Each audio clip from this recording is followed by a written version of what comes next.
va peut-être se faire opérer. Si vous vous souvenez, il y a un mois de ça, on est parti faire une échographie du thorax parce que depuis qu'il a 3 mois, est apparue une grosse boule ici. Donc en fait, ça forme comme un bleu. Au début, c'était tout petit et ça faisait que grossir, grossir, grossir. Donc on est parti voir notre pédiatre qui nous a dit qu'il fallait faire du coup une radio et une échographie du thorax. J'ai mis 4 mois à avoir un rendez-vous. C'était hyper long. En sachant aussi qu'il a un angiome dans le dos. Et en fait, la pédiatre nous a dit c'est sûrement un angiome, mais du coup sous peau. Au final, on tombe sur un médecin, mais incroyable, hyper gentil, qui nous explique tout. Donc il vérifie l'angiome. J'ai pas les termes exacts, mais en gros, il m'a dit que du coup, c'était bien un angiome sous peau, mais qu'il était actif. Qu'en soit juste comme ça, c'était pas si dangereux que ça, mais si Milo tombait en fait sur l'angiome directement, là par contre, ça pouvait être très dangereux.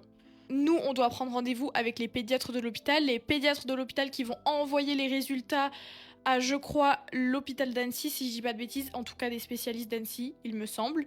Et ensuite, c'est eux qui décideront si du coup, on doit opérer Milo, si on lui enlève ou pas, enfin, est-ce qu'il peut vivre avec, etc. Voilà. Bah, on verra bien par la suite ce qu'il en est. Dans tous les cas, qu'il se fasse opérer, ça me stresse, et qu'il se fasse pas opérer, ça me stresse aussi. Donc dans tous les cas, je suis une maman stressée. Puis je vous en dirai des nouvelles quand j'en saurai plus. Et sur cette petite vidéo, du coup, je vous fais des bisous.